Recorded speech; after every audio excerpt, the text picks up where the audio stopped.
Ang sahod ng isang kongresista sa Pilipinas ay P273,278 kada buwan base sa Salary Standardization Law, SSL, ngunit hindi dito nagtatapos ang kanilang natatanggap. Bukod sa sahod, mayroon din silang iba't ibang allowances tulad ng office expenses, travel allowances, district allowance, at ang kilalang representation and transportation allowance, RATA.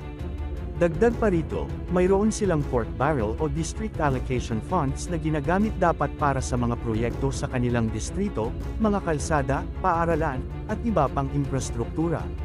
Sa kabila nito, ang kontrobersya ay umiikot sa paggamit ng pondong ito. Dahil may kapangyarihan silang pamahalaan ng malalaking pondo, nagiging daan ito sa posibilidad ng korupsyon, kung saan ang ilan ay maaaring gumagamit ng pondo para sa pansariling interes kaysa sa serbisyong publiko. Kaya naman, kapansin-pansin ang marangyang